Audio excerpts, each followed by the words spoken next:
इस पूजा में?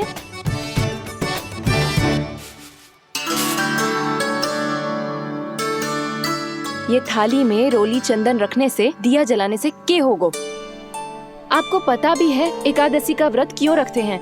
क्या महत्व है इसका? लो, जे तो मैं जसोमती रानी से पूछना भूल ही गया। पर हाँ भगवान, मेरे लिए इतना ही पर्याप्त है कि इस व्रत को रखने से मेरे श्रीहरि हमसे प्रसन्न हो जाएंगे।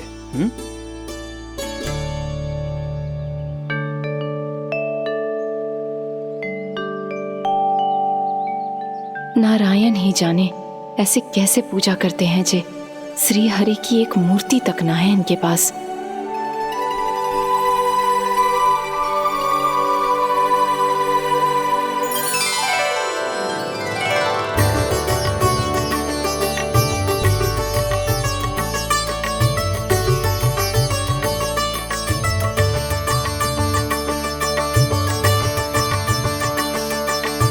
प्रभु, न तो मेरे पास मूर्ति है और ना तो इस व्रत के विधि विधान के बारे में मुझे जानकारी है और ना ही मुझे इसके महत्व के बारे में जानकारी है, पर फिर भी मैं करना चाहता हूं।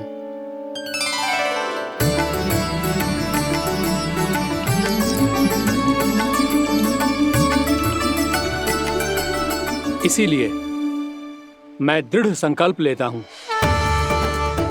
पूरी निष्ठा के साथ, श्रद्धा के साथ और पूरी आस्था के साथ मैं इस व्रत को संपन्न करूंगा।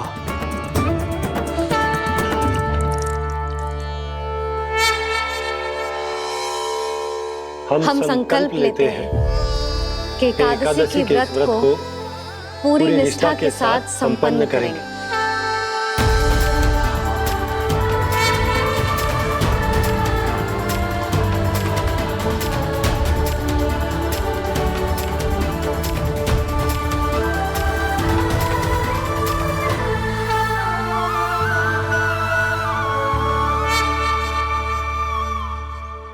तुलसी जी के पत्ते तो हैं ही ना। श्री नारायण को तुलसी जी के पत्ते के बिना भोग ना चढ़तो है। जानकी, तुलसी के पत्ते कहाँ हैं? भाभी, मैं तो कब से यही पूछना चाह रही थी कि तुलसी के पत्ते लाऊं क्या, पर आप तो व्यस्त थी ना। तुझे कितनी बार समझाओ है ना, यदि तेरे कछु करने से किसी और की कोई हानि ना हो रही हो या किसी के अच्छे कार्य में सहायता हो रही हो तो मुझसे आज्ञा लेने की आवश्यकता ना है। समझ गई भाभी, आगे से जाना उनको। ले अभी लेकर आती हूँ।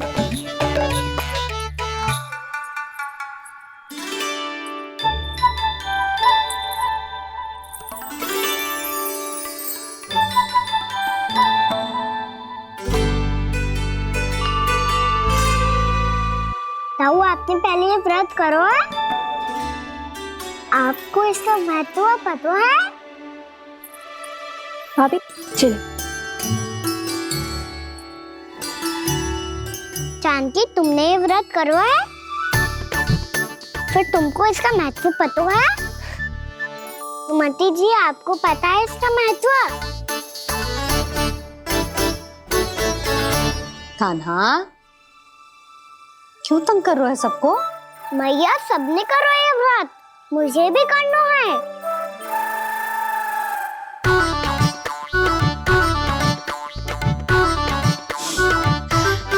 ये व्रत केवल बड़ों के लिए होती है लल्ला। जब आप ये व्रत कर सकती हो, बाबा कर सकते हैं, ये सारी गोपियां कर सकते हैं, वो भी कर सकते हैं, तो मैं क्यों ना कर सकता? क्योंकि तू कल तक भूखा ना रह पाएगो लल्ला। जब भक्त रह सकते हैं, फिर मैं क्यों नहीं रह सकता? मेरा अर्थ है कि नारायण के भक्त मैया, मैया मान जाओ ना, मुझे करने दो ना ये व्रत। अपनी लल्ला पे आप विश्वास ना है आपको? विश्वास है। अच्छा ठीक है, तू भी कर ले।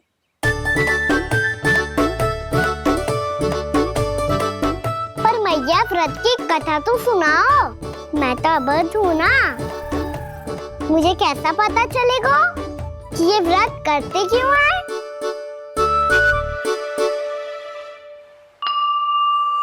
प्रभु, मुझ अबोध को कैसे पता चलेगा कि इस व्रत का क्या विधि विधान होता है और क्यों रखा जाता है और इसका महत्व क्या होता है?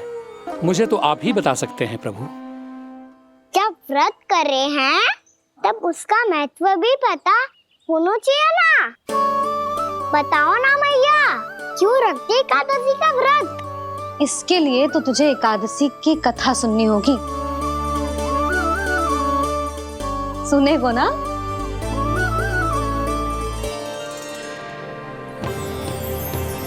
वसुदेव सुतं देवं कंसचाणूरमर्दनम् श्रीहरि, यशोदा परमानन्दम् कृष्णं वन्दे जगद्गुरुम्। वाह प्रभु, अपने भक्तों को एकादशी व्रत का महत्व समझाने का अच्छा उपाय खोज निकाला है आपने।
अब सब जन एकादशी के व्रत की कथा ध्यान से सुनना, तभी जे व्रत पूरा माना जाएगा।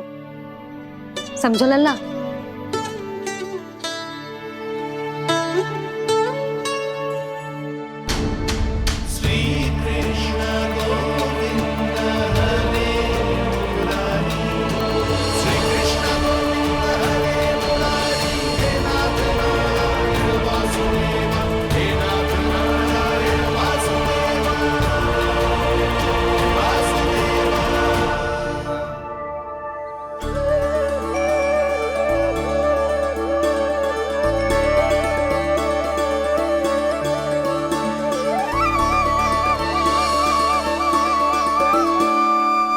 सतयुग में चंद्रावती नाम के नगर में मूरा नाम का एक असुर राज्य करता था। ओम ब्रह्मदेवाय नमः। ओम ब्रह्मदेवाय नमः। ओम ब्रह्मदेवाय नमः। ओम ब्रह्मदेवाय नमः।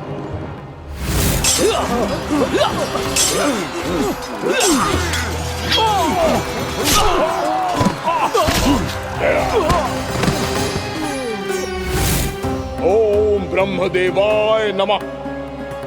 ओम ब्रह्मदेवाय नमः। जब उसने देवताओं के हाथों असुरों की पराजय देखी, तब वो वरदान पाने के उद्देश्य से ब्रह्मा जी की तपस्या करने चला गया।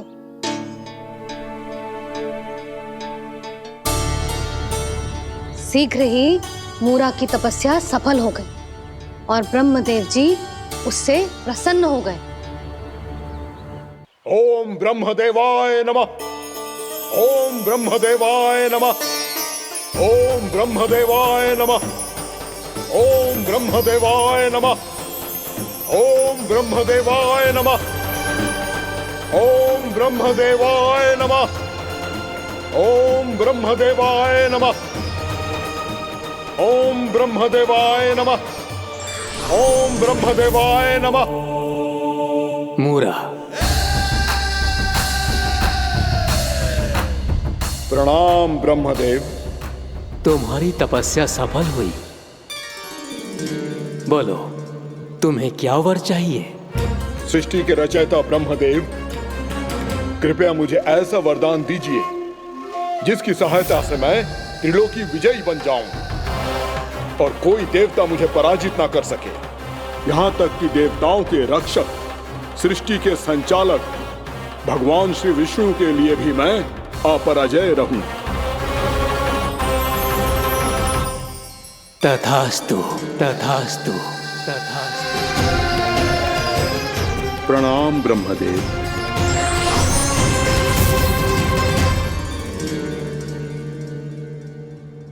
ऐसा वरदान पाकर मूरा बहुत अभिमानी होगा। यक्षों, किन्नरों, यहाँ तक कि देवताओं को भी युद्ध के लिए ललकारने लगो, पर किसी ने भी उसकी ललकार को स्वीकार ना करो, क्योंकि सभी उसकी शक्ति से बहुत भयभीत थे और उसके सामने युद्ध किए बिना ही अपनी पराजय स्वीकार करने लगे और फिर दंभ में आके उसने स्वर्ग लोक पर भी आक्रमण कर दिया और देवराज इंद्र तक को चुनौती दे डाली।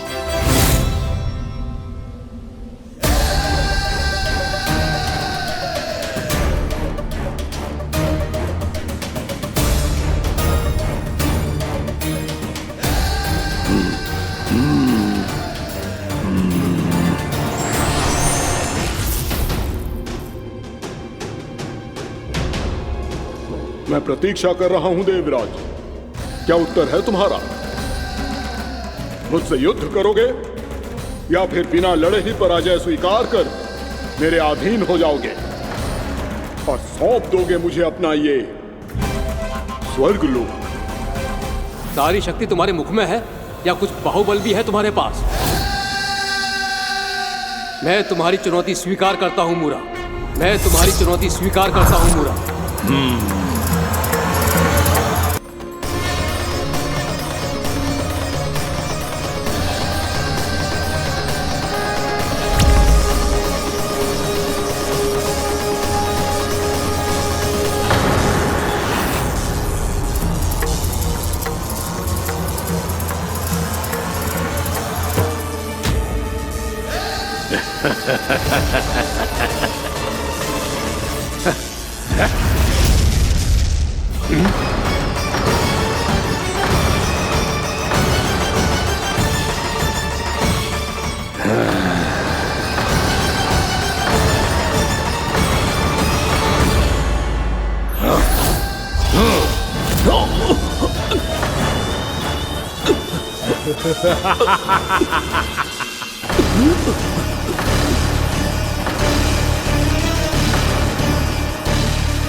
खैरिए देवगण, असुर राज मूरा को ब्रह्मदेव का आशीर्वाद प्राप्त है। आप में से कोई भी इन्हें पराजित नहीं कर पाएगा।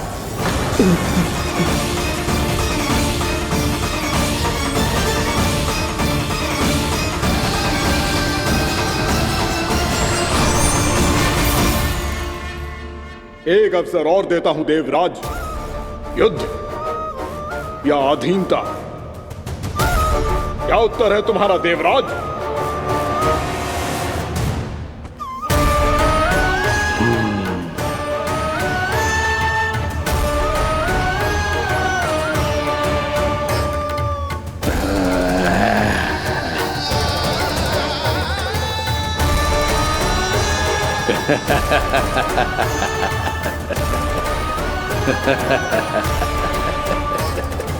इंद्र और सभी देवताओं ने मूरा के आतंक में आके उससे भयभीत होके अपना सिंहासन छोड़ दियो।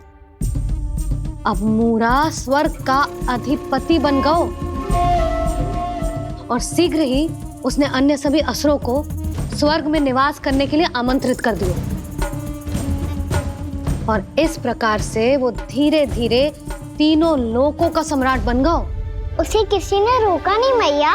ना लल्ला, इतना साहस किसी में था ही ना। और फिर ये निश्चित करने के लिए कि भविष्य में किसी और असुर की मृत्यु ना हो, वो यमराज पे भी विजय प्राप्त करने के लिए यमलोक की ओर प्रस्थान कर दियो। वो तो अपने आप को और सभी असुरों को अमर बनाना चाहता था, पर देवता और यमराज भी उसकी ये योजना समझ गए थे। इसीलिए उसके आने से पहले ही सारे देवताओं ने श्री नारायण से सहायता के लिए गुहार लगाई। अब केवल आप ही कुछ कर सकते हैं प्रभु। अभी तो मूरा केवल त्रिलोक का स्वामी है, और यदि उसने यमलोक भी जीत लिया तो वो जीवन को ही नियंत्रित नहीं करेगा प्रभु, वो मृत्यु का भी स्वामी हो जाएगा। ऐसे में पहले सृष्टि का संतुलन तो नष्ट होगा प्रभु, और फिर स्वयं सृष्टि ही नष्ट हो जाएगी। ऐसा नहीं होगा यमदेव, नियति ऐसा होने ही नहीं देगी। विधि रचेगी खेल और मैं बनूंगा माध्यम। असुर राज मुरा का सामना मैं करूंगा।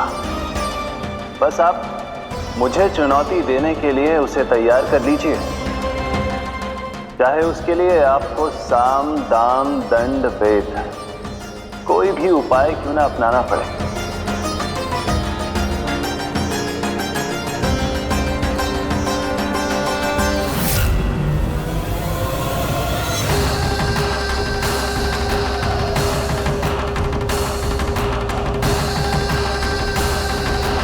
आप तो मेरी प्रतीक्षा में पहले से ही खड़े हैं यमदेव। तब तो आपने मेरी चुनौती के बारे में भी सुना ही होगा। कहिए, क्या उत्तर है आपका? मेरा स्वागत करके अपना राज्य त्यागेंगे या मेरा सामना करके अपने प्राण? असुर राज मुरा का सामना मैं करूंगा। बस आप मुझे चुनौती देने के लिए उसे तैयार कर लीजिए, चाहे उसके लिए आपको साम दाम दंड भेद कोई भी उपाय क्यों ना अपनाना पड़े।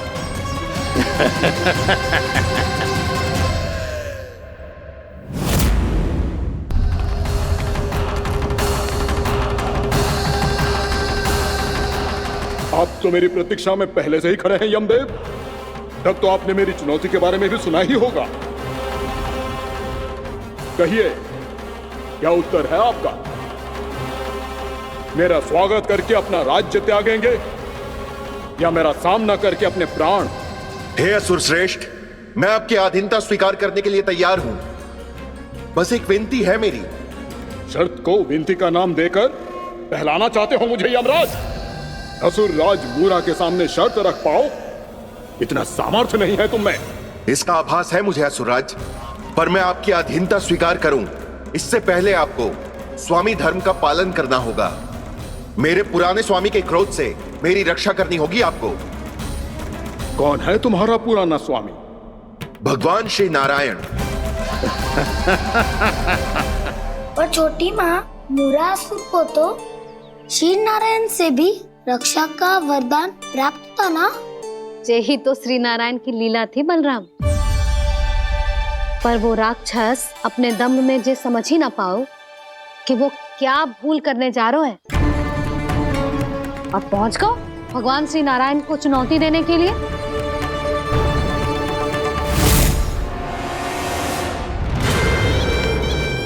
वही ठहर जाओ असुर राज मुरा।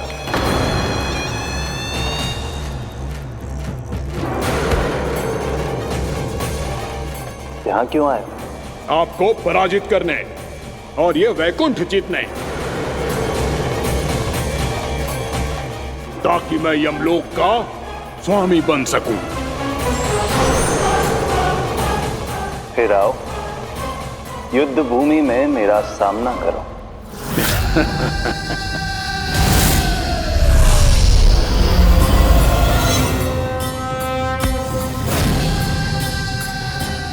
ये नहीं जानते कि इनसे ना हारने का वरदान तो मैं पहले ही प्राप्त कर चुका हूं।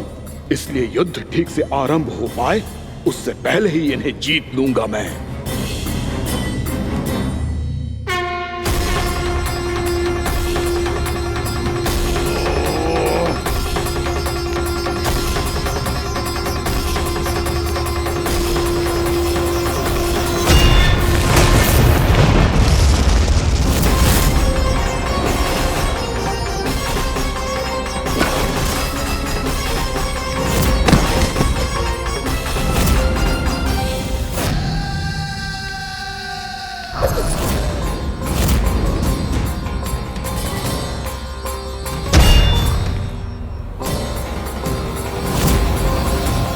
और इस प्रकार ये युद्ध वर्षों वर्षों तक चलता रहो।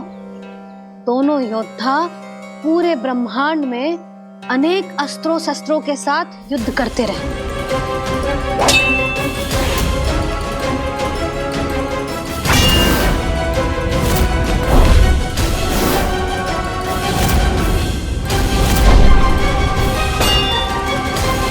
फिर क्या हुआ मैया?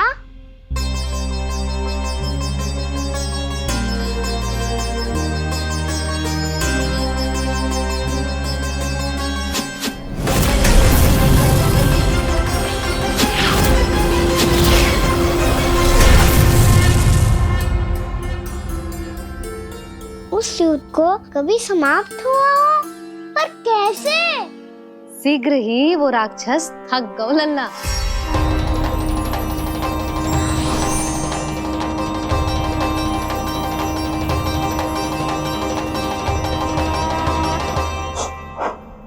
खड़े खड़े देख क्या रहे हैं नारायण? आक्रमण कीजिए, वध कर दीजिए मेरा।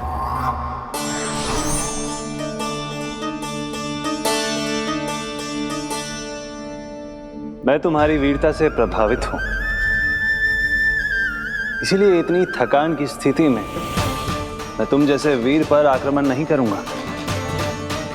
जाओ विश्राम करो। यदि फिर से युद्ध करने की इच्छा हो तो तुम्हारा स्वागत होगा।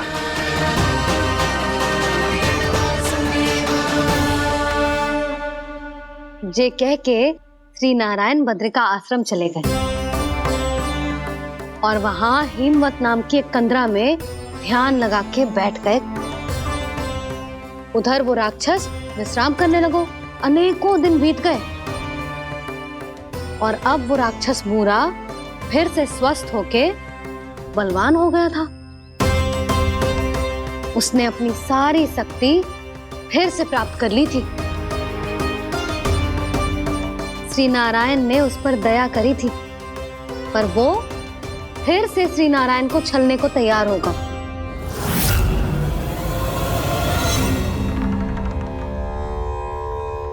ध्यान में बैठे बैठे श्री नारायण योग निद्रा में चले गए,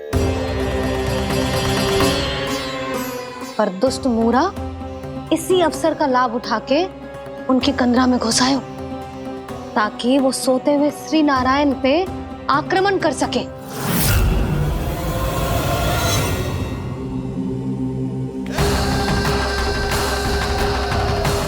आज इस लंबे युद्ध को जीतकर अपने इस अंतिम शत्रु का भी अंत कर दूंगा मैं।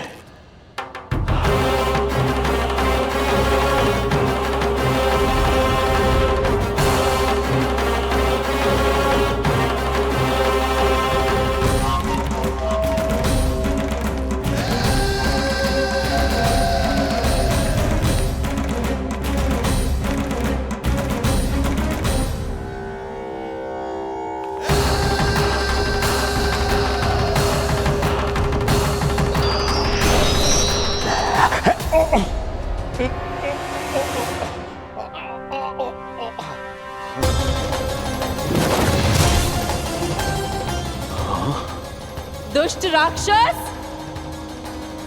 प्रभु ने तुझ पर दया की, तुझे संभलने का अवसर दिया। तू इन्हीं पर ही छल से वार करने चला है।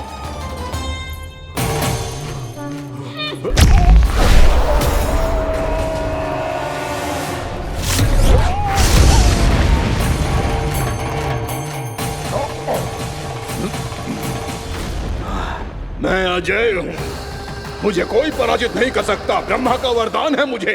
तूने नारायण से अपराजय होने का वरदान मांगा था मूर्ख, उनकी शक्ति से नहीं।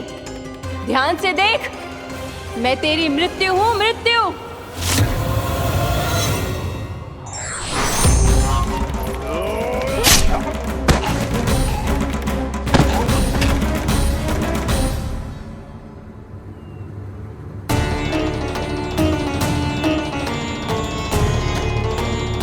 वो देवी कौन थी छोटी माँ? और कौन बलराम, वही तो थी देवी एकादशी।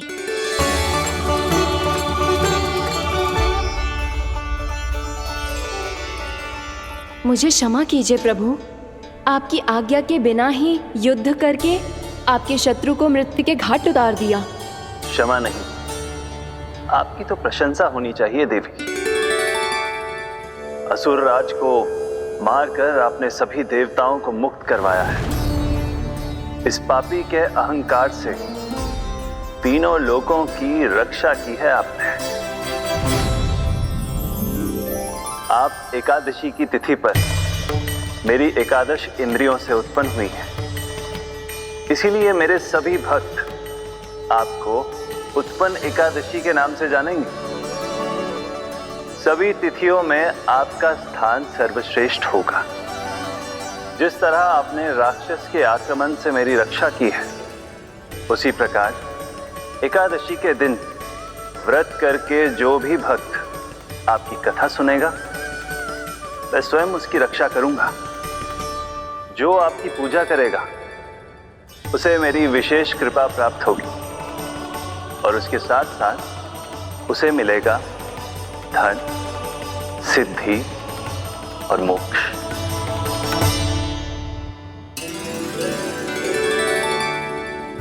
इसीलिए आज के दिन व्रत रखने का बहुत अधिक महत्व होता है। बोलो एकादशी मैया की जय। बोलो श्री नारायण भगवान की जय।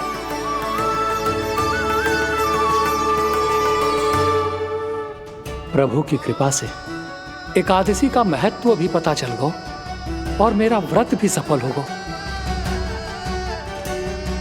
अभी नहीं भूला राम, एकादशी का व्रत पूरी तरह तभी सफल होता है जब द्वादशी के दिन उसे पूरा किया जाता है।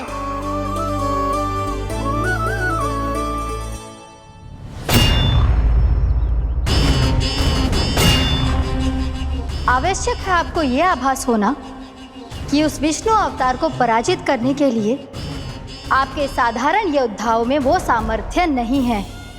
वो विष्णु अवतार कुछ अधिक ही असाधारण है।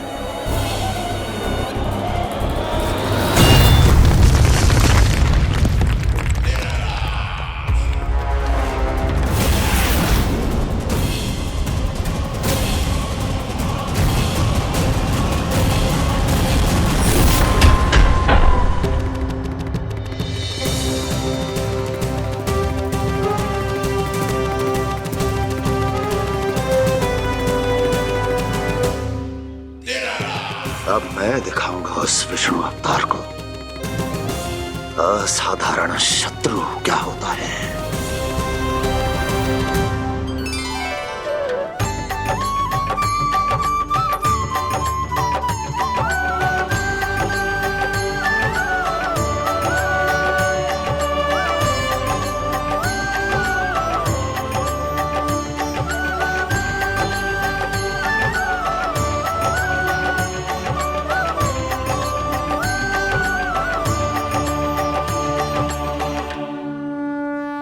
मामा अधीर हो रहे हैं, पर मैया ने मुझे अभी तक बाहर जाने की आज्ञा नहीं दी है। अभी उन्हें किसी और राक्षस को यहाँ भेजने से रोकने के लिए मुझे ही कुछ करना होगा।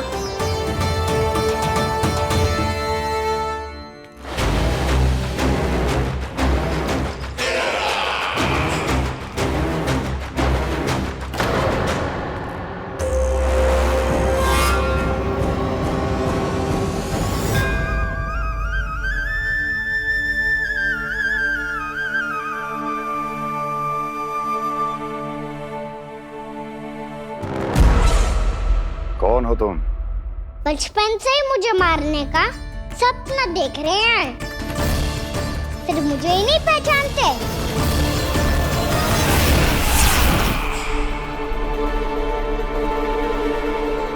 बचपन से विष्णु अवतार। कोई कान्हा बुलाता है तो कोई मुरलीधर पुकारता है, कोई माखन चोर कहता है, कोई कहता है चिच्चोर। पर विष्णु अवतार इस नाम से तो बस आप ही मुझे बुलाते हो मामा जी। इतना साहस ये तो यहां आ गया है।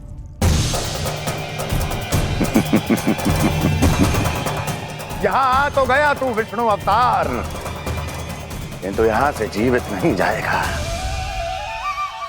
तेरे इस शीश को तेरे धड़ से अलग कर दूंगा मैं।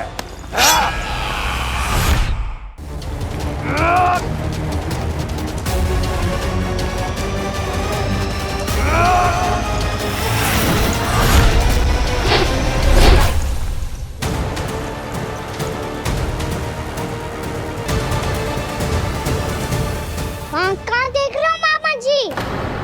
मैं तैयार हूँ।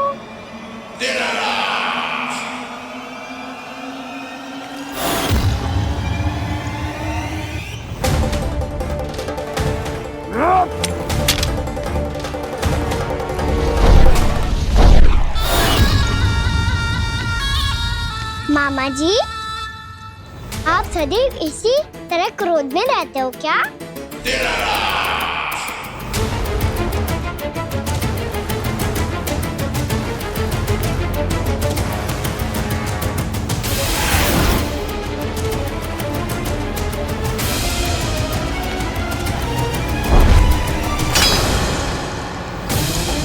छोड़ छोड़ मेरी तलवार को। छोड़ो तो तब जब पकड़ा हूँ।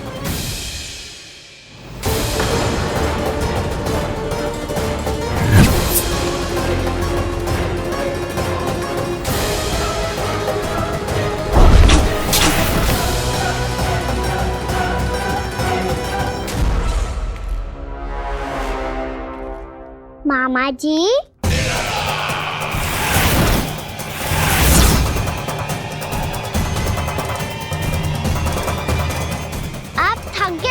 थोड़ा विश्राम कर लो। आपका तो पता नहीं, मैं अवश्य थक गया हूँ।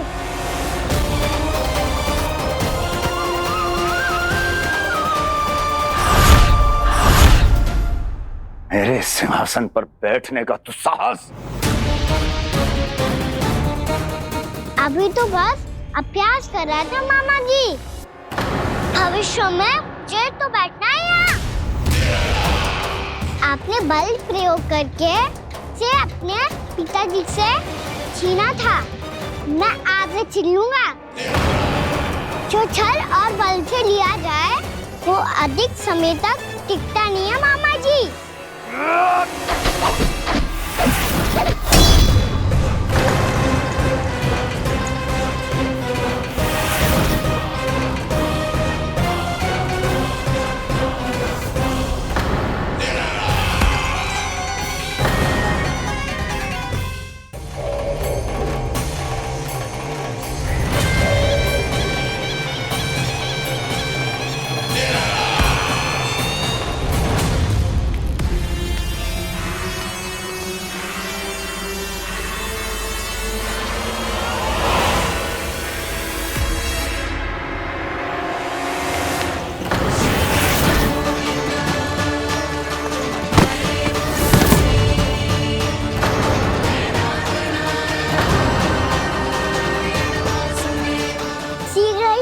सिंहासन छोड़ना होगा।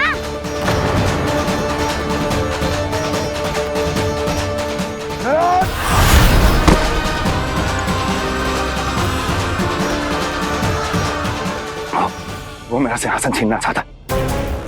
वो आ रहा है, वो आ रहा है। सैनिकों,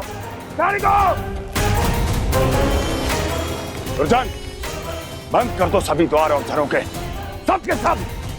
इसकी हर संभावना पर इतना कड़ा पहरा बिठा दो कि ना तो कोई महल के भीतर आ सके, ना कोई बाहर जा सके। मुझे महल की चप्पे चप्पे की सूचना चाहिए। जाओ।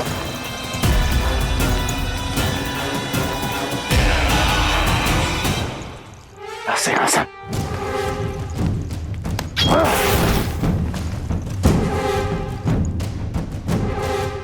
अब आ, दुष्ट मायावी, छलिया विष्णु अवतार, मैं कंस तेरी प्रतीक्षा कर रहा हूँ। देखता हूँ मेरे सिंहासन पर कैसे बैठता है तू। मुझे तो बस कुछ समय चाहिए था, वो मिल गया। अब करते रहिए आप प्रतीक्षा।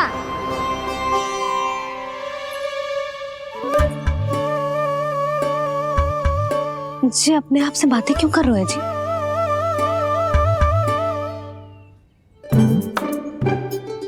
आप मुस्कुरा क्यों रहे हो? ना कछु ना। बताओ क्यों मुस्कुरा रहे हो? तुम ही पर गए जी। जब तुम व्रत करती हो तो तुम भी ऐसा ही करती हो। इसी प्रकार भूख अधिक लगने पर अपना ध्यान भटकाने के लिए स्वयं से ही बड़बड़ाती रहती। होगा। आपको तो बस मेरा उपहास उड़ाने के लिए बहाना चाहिए।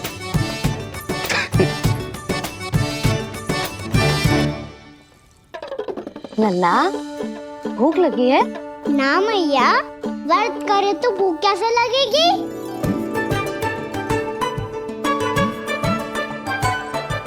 यदि लगी हो तो छोटे बालकों को थोड़ी बहुत भूल चूक क्षमा होती है। कछु ना तो फल तो तू खा ही सकते है। अब तो पूरे नियम और विधि विधान से व्रत तोड़ूंगा। कल द्वादशी के सुबह मुहूर्त के अनुसार। ठीक।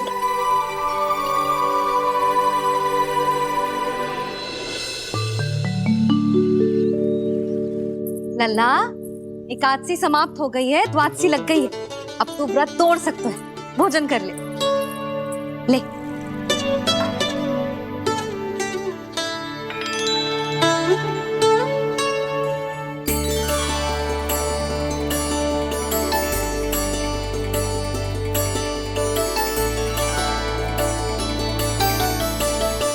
आज तो कार्य कर लीजिएगा। मैं ना चाहती कि सब गांव वाले फिर से आपका उपहास उड़ाएं। अरे, इसी क्षण कार्य आरंभ करना आवश्यक ना है। कुछ खा तो लो।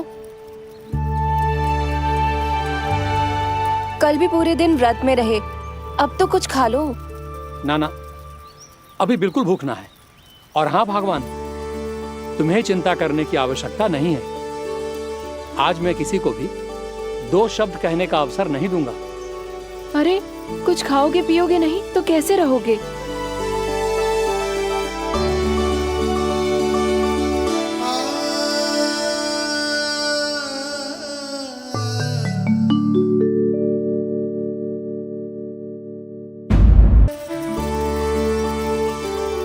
अरे, इसी क्षण कार्य आरंभ करना आवश्यक ना है। कुछ खा तो लो।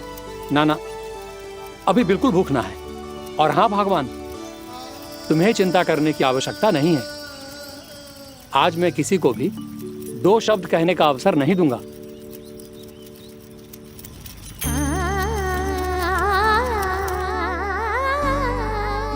ठहर, मैं तेरे लिए मट्ठा लेके आती हूँ। व्रत के बाद पीने से पेट ठंडा रहता है। रुक।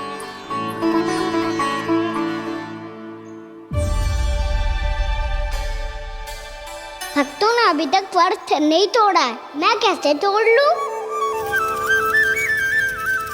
भूख कहाँ से होगी? श्री हरि नाम से पेट तो भर लेते हो। श्री हरि श्री हरि श्री हरि।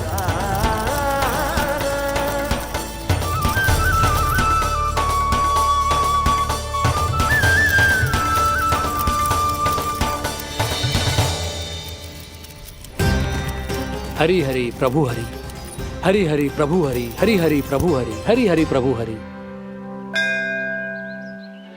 कल से अन्न का एक दाना ना गो है पेट में। अब क्या व्रत तुड़वाने भी आपके प्रभु ही आएंगे? अब क्या व्रत तुड़वाने भी आपके प्रभु ही आएंगे? मैया,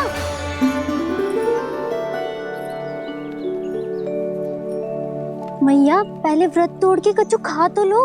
अभी ना, लौट के आने के बाद। हाँ,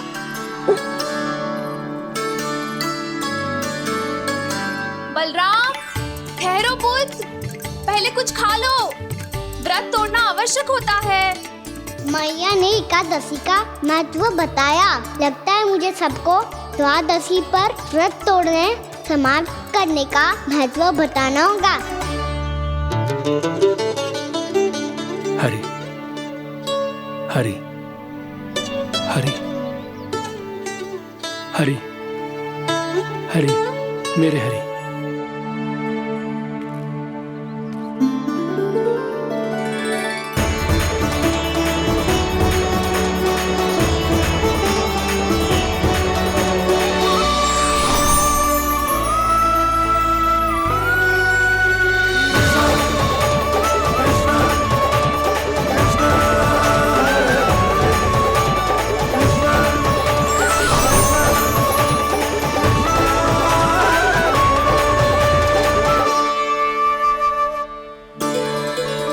अभी अभी तो मैंने बच्चों की मां को वचन दिया था कि आज किसी को शिकायत करने का अवसर ना दूंगा, और अब मैं प्रभु श्री हरि की कल्पना जसोमती रानी के लल्ला में ही करने लगा। ना ना, ये ठीक ना है।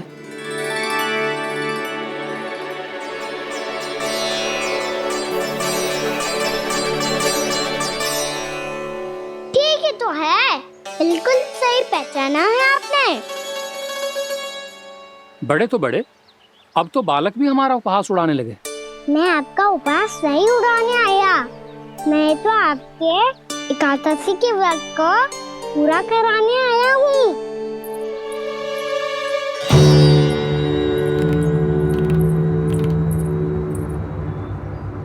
कान्हा,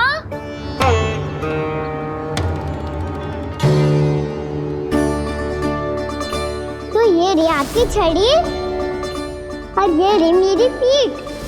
सीख बिना ताकत तोड़। आज तो इसकी पीठ सेक के रहूंगी मैं। मैया घर पे भूखी मुझे ढूंढ रही होगी। लो आज द्वादशी के दिन पहले प्रहर में भोजन करके अपना एकादशी का व्रत पूरा करो आप। धन्यवाद राजकुमार, पर अभी हमें भूख नहीं है, बहुत सारा काम पड़ा है, और अभी थोड़ी ही देर में शंकरी बहन भी अपनी मटकी लेने आती होंगी।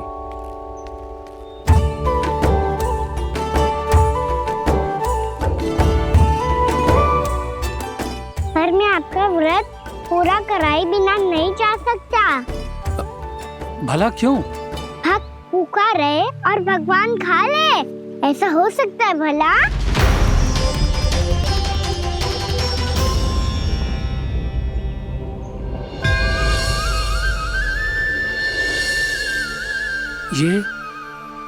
ये कैसा भ्रम हो रहा है मुझे लगता है अपना काम करना चाहिए। द्वादशी के पहले प्रहर में व्रत पूरा करना बहुत आवश्यक होता है, ना तो एकादशी का व्रत भी पूरा ना मानो जातो। इतनी सारी ज्ञान की बातें तुम्हें कैसे पता है लल्ला?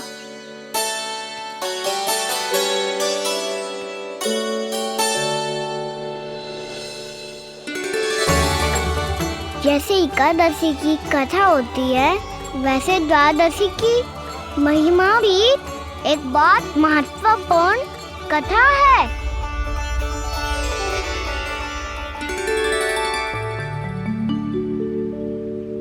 कैसी कथा? बिल्कुल सही समय पे आई हो आप, क्योंकि आपको ये कथा आपको अवश्य सुननी चाहिए।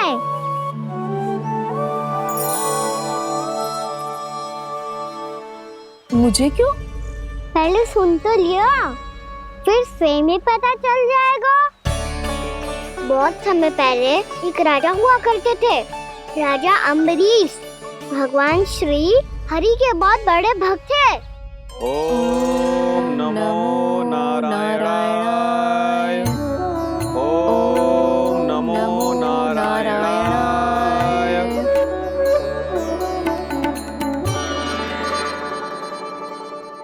नेक पुण्य के काम करते थे वो। अपनी पत्नी के साथ हरि का नाम जपते रहते थे। उन्होंने 12 माह एकादशी का व्रत करो निर्जल पास किया, और जब उनकी 12वीं एकादशी का व्रत द्वादशी के दिन तोड़ने का समय हुआ, तभी महर्षि दुर्वासा अपनी 100 शिष्यों के साथ उनके महल में पधारे।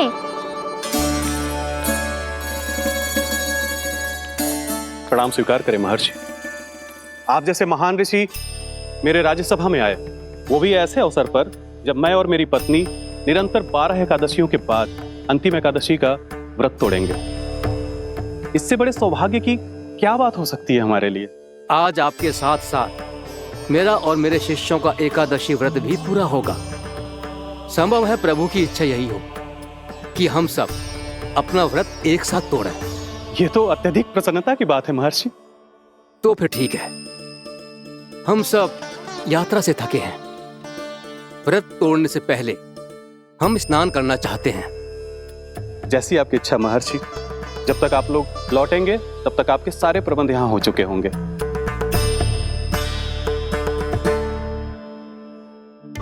महर्षि दुर्वासा स्नान करने गए थे, पर उन्हें लौटने में विलंब हो रहा था और इधर द्वादशी पर व्रत पूरा करने का मुहूर्त बीता जा रहा था। महाराज अमरेश बड़ी विरगता के साथ महर्षि दुर्वासा के लौटने की प्रतीक्षा कर रहे थे। महाराज, व्रत तोड़ने का मुहूर्त बीता जा रहा है। बस कुछ ही समय बचा है। महर्षि और उनके शिष्यों को लौटने में न जाने कितना समय लग जाएगा। मेरा सुझाव है कि आप मुहूर्त समाप्त होने से पहले व्रत अवश्य तोड़ लें। गुरुदेव, हमने महर्षि दुर्वासा को वचन दिया है कि जब तक वो लौटेंगे नहीं तब तक हम व्रत नहीं तोड़ेंगे। इसीलिए मैं उनके लौटने के बाद ही भोजन ग्रहण करूंगा। पर महाराज, मुहूर्त यदि बीत गया और समय रहते हो नहीं आए तो महाराज आपका व्रत पूरा नहीं होगा। महाराज, आपको उसका फल नहीं मिलेगा। महाराज, 12 एकादशियों का व्रत व्यर्थ चला जाएगा। किंतु गुरुदेव, यदि मैंने भोजन कर लिया तो ये तो अतिथियों का अपमान होगा। आप उचित कह रहे हैं महाराज। भोजन के लिए उनकी प्रतीक्षा अवश्य कीजिए महाराज। पर मुहूर्त रहते हुए एक तुलसी का पत्ता और जल ग्रहण कर लीजिए। इससे आपका व्रत भी पूरा हो जाएगा और अतिथि का मान भी रह जाएगा। आपका सुझाव अच्छा है गुरुदेव।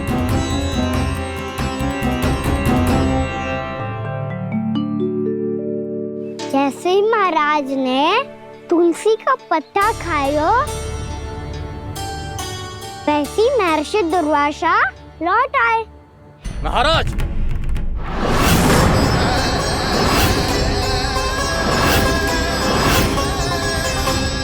महाराज को उपास तोड़ते देखते बहुत क्रोधित हो गए।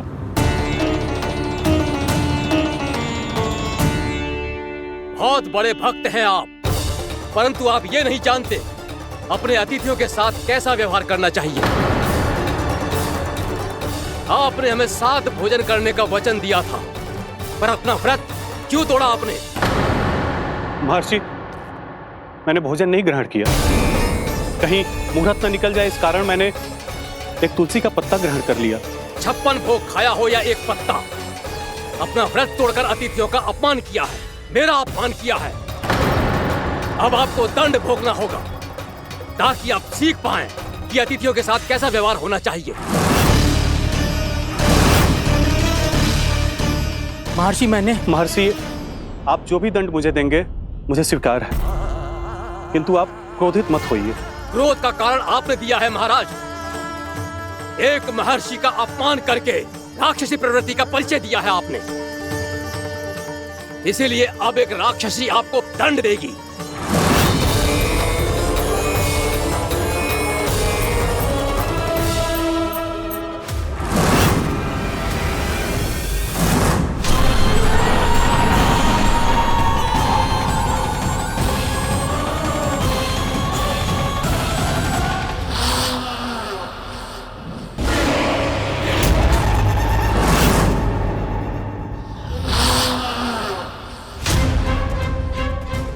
हे प्रभु, यदि मैंने सच में महर्षि का अपमान करने की भूल की हो तो मैं उसका परिणाम भोगने के लिए प्रस्तुत हूं।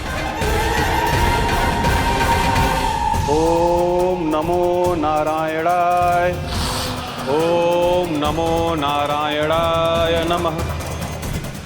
महर्षि दुर्वासा को यह आभास ही नहीं था कि महाराज अम्बरीश ने उनका अपमान नहीं किया था, फिर भी उसे अपमान मान के वो श्री नारायण के भक्त पे संदेह कर रहे थे। मैंने भी तो भोला राम की भक्ति पे संदेह किया था। हे नारायण, ये क्या पाप हो गया मुझसे? संदेह किसी अपमान से कम ना हो तो, और भगवान सब सह सकते हैं, पर उनके प्रिय भक्तों का अपमान सहन ना कर सकते, इसीलिए उन्होंने अस्थिचेप करने का निर्णय लिया।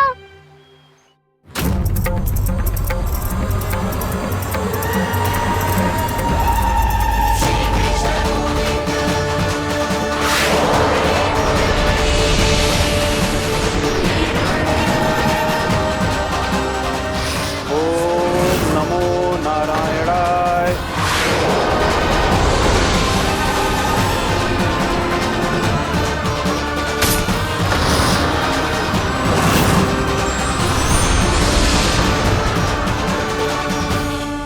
और फिर भगवान का वो सुदर्शन चक्र महर्षि दुर्वासा के पीछे पड़ गया।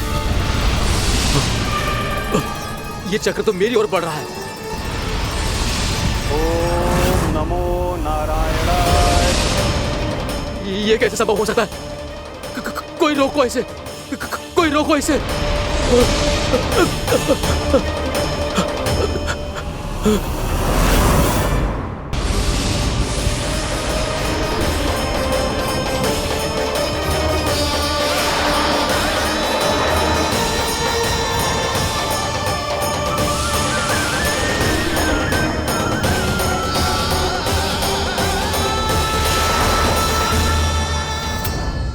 चक्र से अपने प्राण कैसे तैसे बचाते बचाते महर्षि दुर्वासा ब्रह्मलोक जा पहुँचे। ब्रह्मदेव, रक्षा कीजिए ब्रह्मदेव, सहायता कीजिए, मुझे बचाइए ब्रह्मदेव, रक्षा कीजिए। ये सुदर्शन चक्र मेरे प्राणों के पीछे पड़ गया है, मुझे बचाइए ब्रह्मदेव, मुझे बचाइए। महर्षि, मैं चाहकर भी आपकी सहायता नहीं कर सकता। ऐसी स्थिति में यदि कोई कुछ कर सकते हैं तो वो है सुदर्शन चक्र के स्वामी विष्णु, क्योंकि सृष्टि में केवल वही है जो इसे नियंत्रित कर सकते हैं। वो ही इसे वापस लौटने का आदेश देकर आपके प्राणों पर छाए हुए संकट को दूर कर सकते हैं। किंतु हां, मैं सुदर्शन चक्र से इतना अवश्य कहूंगा कि जब तक आप विष्णु लोक में पहुंच नहीं जाते, वो आपको किसी भी प्रकार की हानि ना पहुंचाए। आपका बहुत बहुत धन्यवाद, आपकी सदा ही जय हो।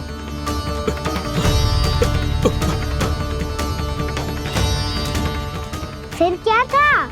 भागते भागते महर्षि दुर्वासा सीधे भगवान श्री हरि के शरण में बैकुंठ पहुंच गए।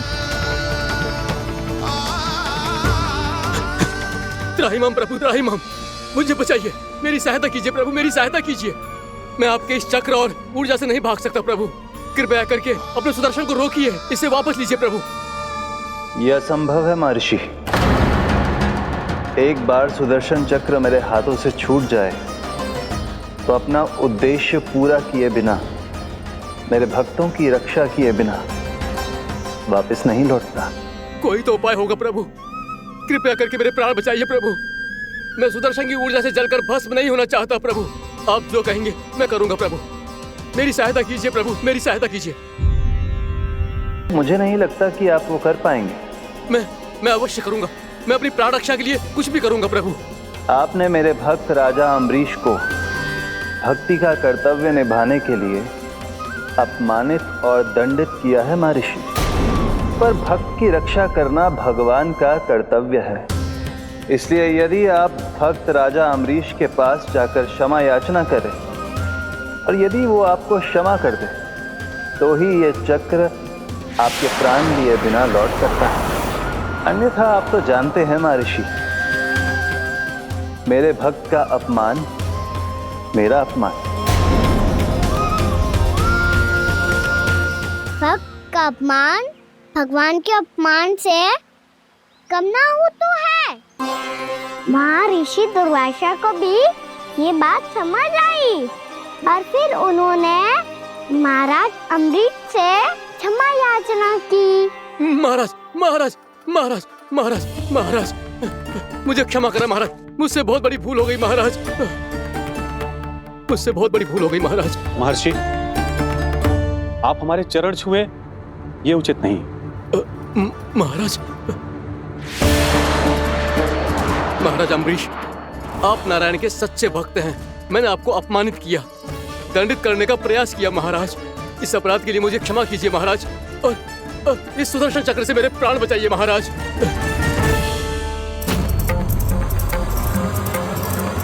हे महान सुदर्शन, यदि महर्षि के लिए मेरे हृदय में अभी भी वही सम्मान और प्रेम हो जो इनके प्रथम आगमन पे था, तो कृपया आप अपने धाम वापस लौट जाइए।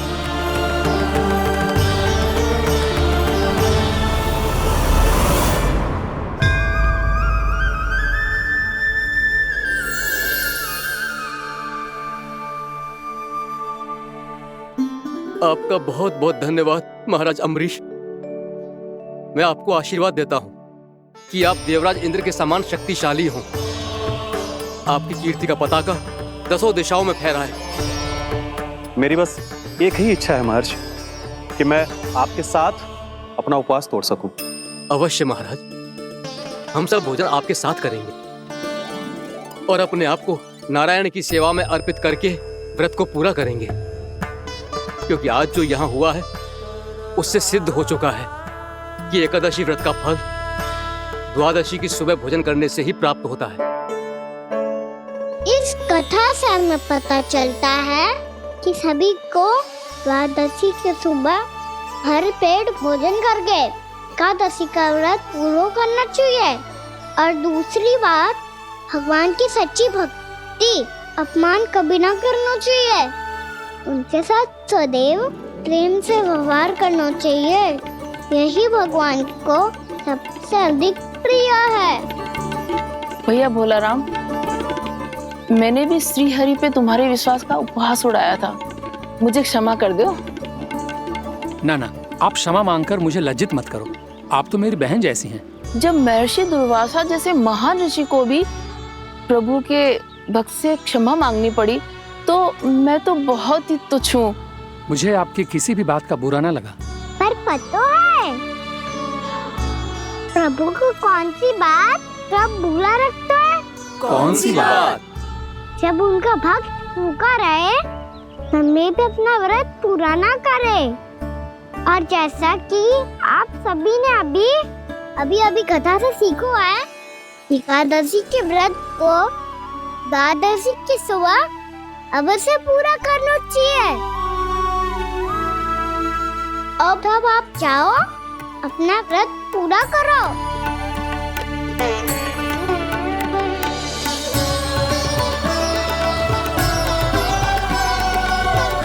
मैं आपके लिए जल लेके आती हूँ।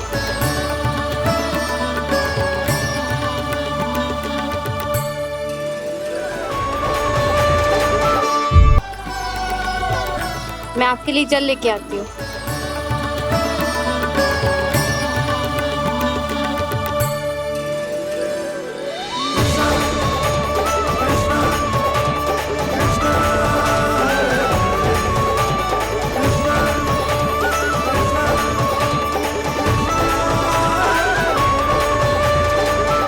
यो खाओ।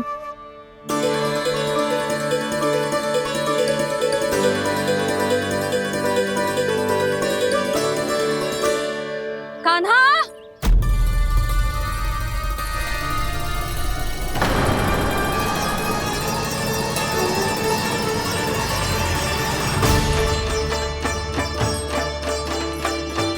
बोलो काका, सिगरेट छुपा लो मुझे, मैया आ रही है, बहुत क्रोध में लगती है।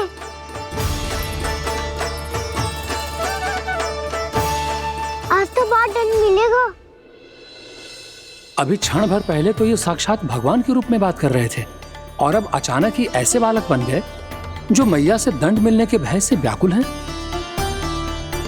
बोला काका, किस सोच में पड़ गए? अपनी ग्रेड छुपा लो मुझे।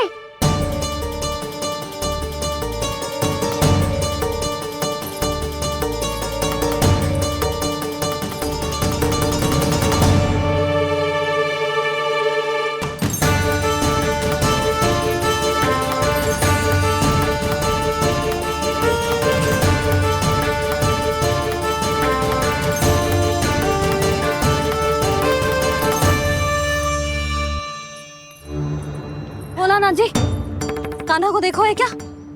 मैंने तो अपने प्रभु को देखा है। मैं अपने लल्ला को ढूंढ रही हूँ, उसे देखो है आपने? वही तो मैं भी कह रहा हूँ जसोदा रानी, मैंने सिर्फ और सिर्फ अपने प्रभु को देखा है।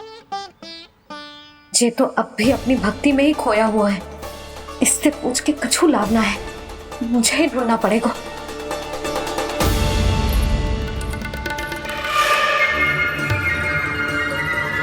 बच गए। संकरी मौसी, कान्हा को देखो है क्या कहीं?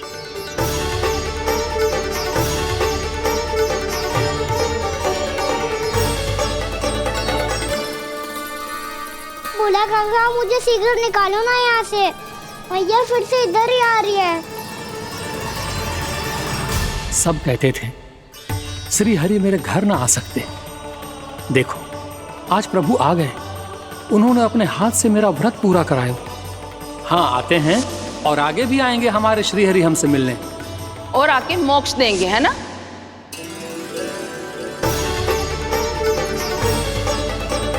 शीघ्र निकालो ना भोला काका, भैया आ रही है। मैं ना निकालूं? मेरा अर्थ है मैं निकालूंगा, अवश्य निकालूंगा, पर तब तक नहीं निकालूंगा जब तक आप मेरी सारी बातें मान नहीं लेते हैं। कौन सी बात? प्रभु मुझे मोक्ष प्रदान कर दीजिए प्रभु। तथास्तु। ना ना ना ना प्रभु, मेरे साथ साथ मेरे परिवार को भी मोक्ष दे दीजिए। तथास्तु। अब तो निकाल दो, मैया देख लेंगी। ना प्रभु, मेरे परिवार के साथ मुझसे जुड़ी हुई हर वस्तु, जीव जंतु, प्राणी, गाय बैल भैंस, सभी को मोक्ष प्रदान कर दीजिए प्रभु। तथास्तु। प्रभु आप सच में अद्भुत हैं। मैंने जो मांगा आपने बिना सोचे समझे सब प्रदान किया। मैं ही अपनी मांगे बढ़ाता रहा। प्रभु प्रभु मुझे क्षमा कर दीजिए, प्रभु मुझे क्षमा कर दीजिए।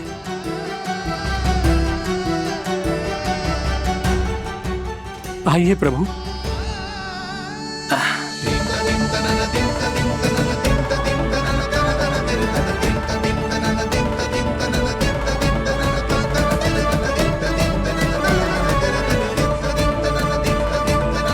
प्रभु आप तो प्रभु हो, हरि हो, भगवान हो। आप चाहते तो इस मटके से स्वयं निकलकर बाहर आ सकते थे, फिर मेरी आपने हर इच्छा क्यों पूरी की? क्योंकि मेरे भक्त की इच्छा पूरी करने में मुझे भी प्रसन्नता मिलती है। ना तो मैं अपने भक्तों का अपमान सह सकता हूँ और ना ही उनकी इच्छा अधूरी रहने दे सकता हूँ।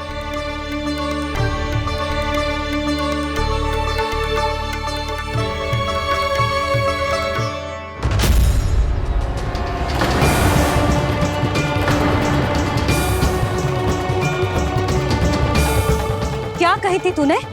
हाँ, कि तू फिर से छल ना करेगा। फिर मुझे बिना बताए घर से बाहर कैसे निकलो? क्षमा करना मैया, पर जो आपने सिखाया था मैंने तो उसी का ही पालन करो है। फिर से चतुराई कर रहे हो है ना? हाँ?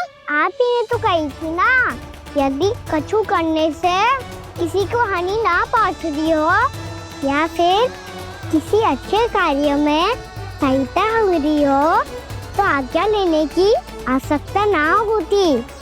यदि तेरे कछु करने से किसी और की कोई हानि ना हो रही हो या किसी के अच्छे कार्य में सहायता हो रही हो तो मुझसे आज्ञा लेने की आवश्यकता ना है। किस अच्छे कार्य के लिए आया है यहाँ? एकादशी की सुबह एकादशी का व्रत खोल के भोजन करा जाता है। ये बात ना तो भोला काका को पता थी, ना शंकरी मासी को, और ना ही किसी और को। और तुझे पता थी? हाँ, मेरी मैया ने बहुत अच्छे से सिखाया है मुझे। जैसे कल तूने एकादशी कथा सुनाई थी ना, आज वैसे ही तेरे लल्ला ने सबको द्वादशी कथा सुनाई है। सच्ची यशोदा रानी जी, इसने तो हमारी आंखें ही खोल दी। और भाभी, सच तो ये है कि मुझे भी ना पता था कि ये इतना बड़ा ज्ञानी है और इतना अधिक समझदार।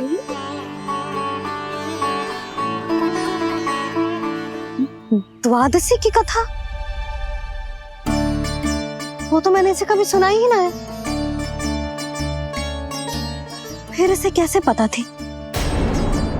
रानी जी, जो स्वयं भगवान हैं, भला उन्हें कैसे कुछ नहीं पता होगा। मैंने तो इन्हें पहचान लिया, और हाँ, आप सब लोग भी इन्हें अपने अंतर मन की आंखों से देखिए, हो सकता है इन्हें पहचान पाएं। ये कोई और नहीं है, श्री नारायण है, मेरे श्री हरि, मेरे प्रभु। जय श्री हरि।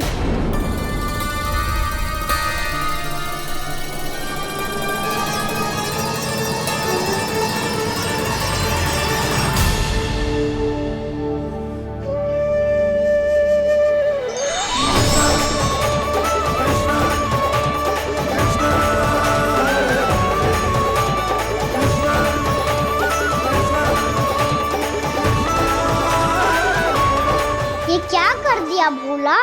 जिस रास्ते को मैंने इतनी कठिनाई से बचा के रखा था, सबके सामने उसे उजागर कर दिया तुमने।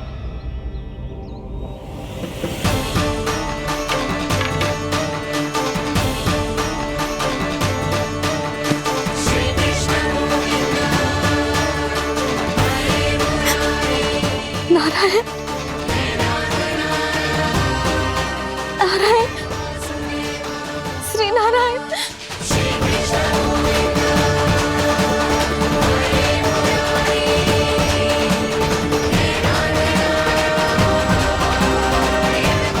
श्री नारायण।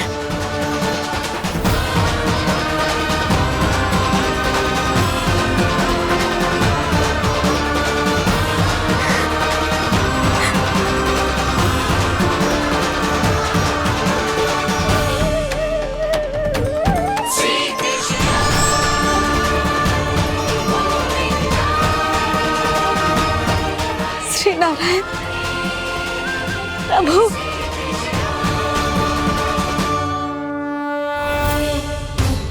जिस रास्ते को इतने जत्न से संभाल के रखा था, आज वो सबके सामने खुल गया। और तो और मेरा भेद मैया को भी पता चल गया बाबा। सब कहते रहे, पर मैंने एक न मानी। सबने कही थी कि आप भगवान हैं, पर मैं मूर्ख आपको पहचान ही ना पाई। कितनी अभागी हूं मैं।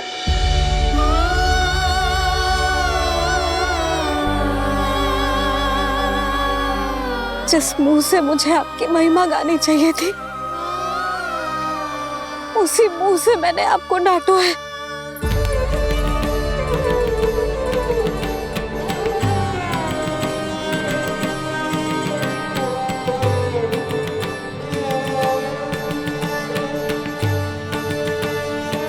जिन हाथों से मुझे आपके चरण छूने चाहिए थे, उन हाथों से मैंने आपके कान पकड़े।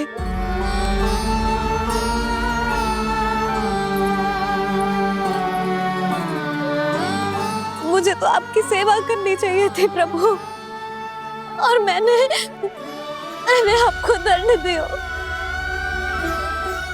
आपको घर से बांध दियो।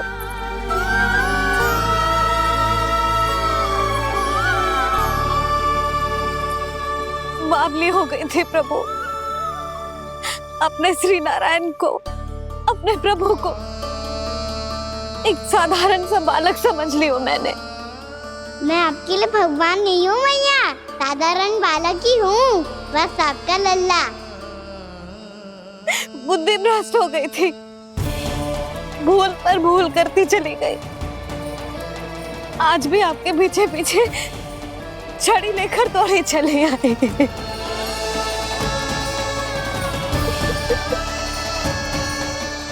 अपने आप को दोष मत दो मैया, आपके इस ममता के लिए तो जन्म लिया है मैंने। हमारा मन बदलने मत दो, मेरे लिए वही पुरानी मैया बनी रहो आप, और मुझे रहने दो आपका वही नटखट लल्ला। मुझे क्षमा कर दो प्रभु, मुझे क्षमा कर दो। बाबा ये कैसा अंत हो गया आज? मैया तो मुझे भगवान मानने लगी, पर मैं इसे स्वीकार नहीं कर सकता। अभी नहीं बाबा, इतनी शीघ्र नहीं। आप ऐसे खड़े क्यों बाबा? कुछ ऐसा करो ना कि मैया फिर से मेरे मैया बन जाए। उनकी दृष्टि में भक्ति नहीं, ममता चाहिए मुझे।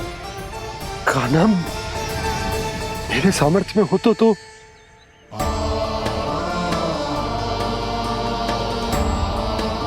दाऊ, आप तो बड़े भाई हो, अपने छोटे भाई की सहायता करो ना, जिससे मैया सब कुछ भूल जाए।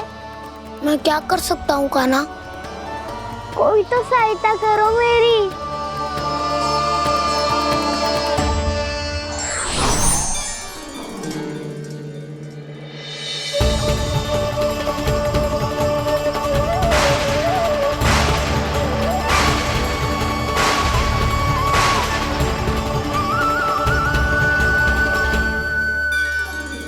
अपने आप को संभालिए प्रभु।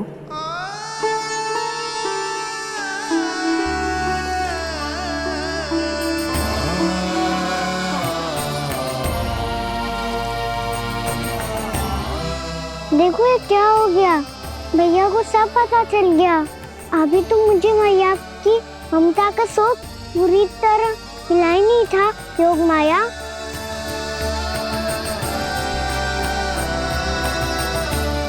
मेरी सहायता करो ना।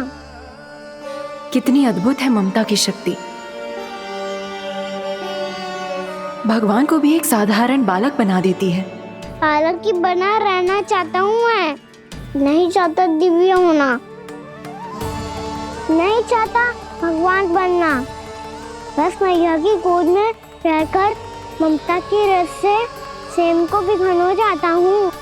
इनकी डांट फटकार का सुख पाना चाहता हूँ। कुछ भी करे योग माया, पर इन सबको भुला दो मेरा सत्य।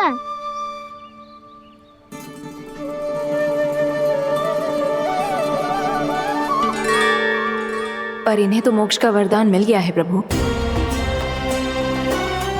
इसलिए इनके लिए समय की गति को लौटा पाना संभव नहीं होगा। प्रभु, अब मुझे ये सब भूलने की कोई आवश्यकता नहीं है। मुझसे जो त्रुटि हुई है अब वो दोबारा कभी नहीं होगी, और आज के बाद आपका ये सत्य मैं किसी को नहीं बताऊंगा प्रभु, क्योंकि मुझे पता चल गया है कि आपका यशोमती मैया के लल्ला बने रहना कितना आवश्यक है।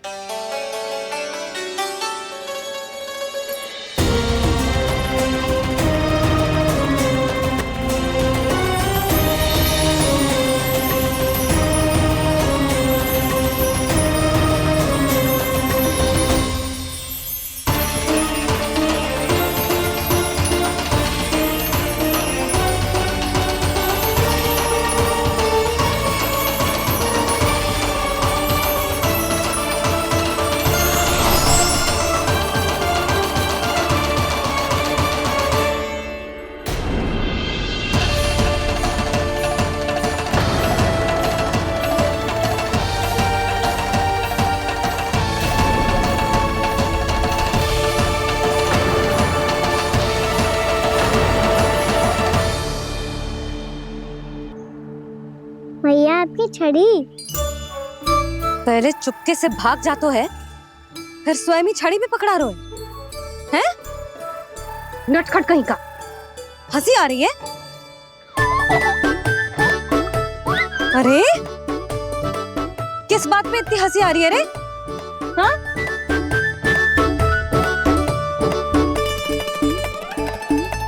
आपकी लीला अद्भुत है प्रभु, और अद्भुत है आपका मैया के प्रति प्रेम। हंसी ना है मैया, ये तो प्रसन्नता है, अपने मैया से मिल जाने की प्रसन्नता। अच्छा, ढूंढ मैं तुझे रही हूँ और तू कह रहे हो कि मैं मिल गई तुझे। तू घर चल लल्ला, अच्छे से पिटाई करूंगी तेरी।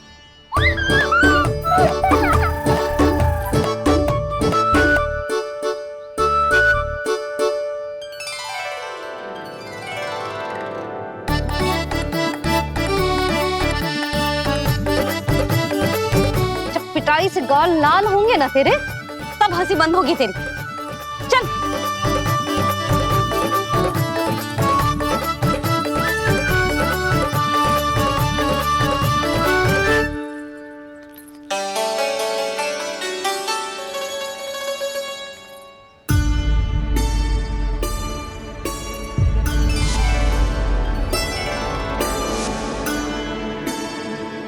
लगता है भैया की और चतन स्मृति वापस आ रही है।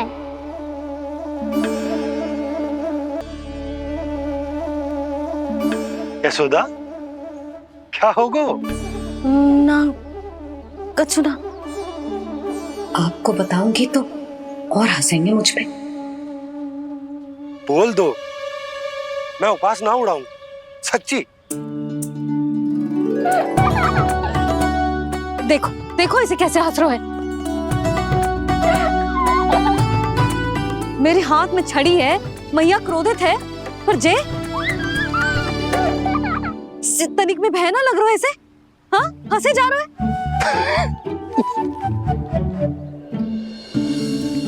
दोनों बाबा लल्ला एक जैसे हो। चल तू, चल चल। दाऊ, आप तो बड़े भाई हो, अपने छोटे भाई की सहायता करो ना, जिससे मैया सब कुछ भूल जाए। सुबल, तू कच्चू खा क्यों ना रोए?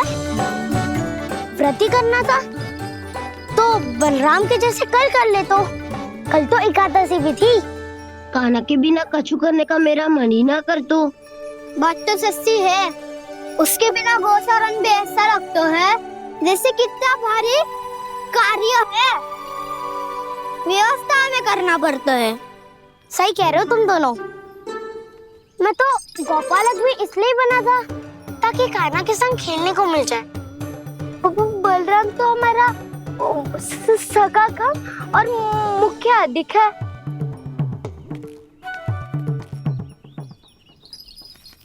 रुक जाओ, तुम सब कुछ देर विश्राम कर सकते हो।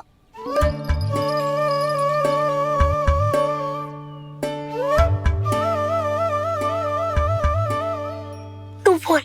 ना मैं ना बोलूंगा, तुम दोनों ही बोलो।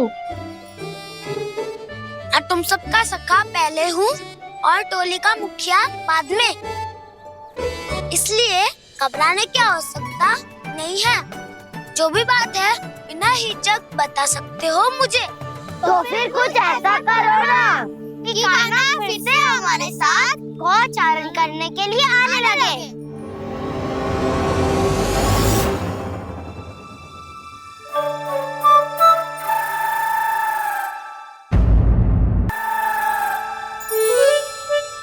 बिना कछु बताए भाग गओ। ये भी ना सोचा तेरे बिना मैया बाबा व्रत कैसे तोड़ेंगे। देखो देखो अभी भी हंस रहा है। क्या होगा वैसे? रुक, प्रसाद लेके आती हूँ। क्षमा कर दो मैया, पर जैसा आपके लिए ना हूँ वैसे ही मेरे लिए मेरा भक्त, इसीलिए भोला राम का व्रत तोड़वाने जाना आवश्यक था।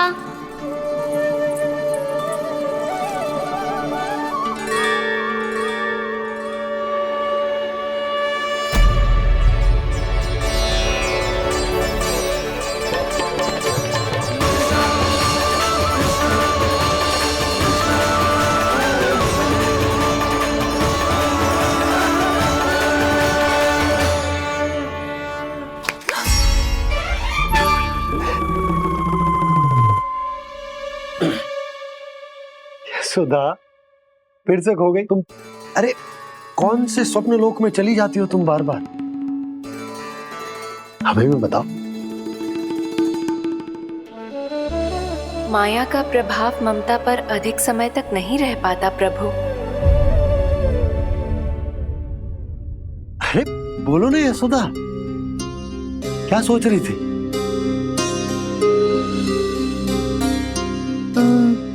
मैंने ना श्री नारायण को देखो है।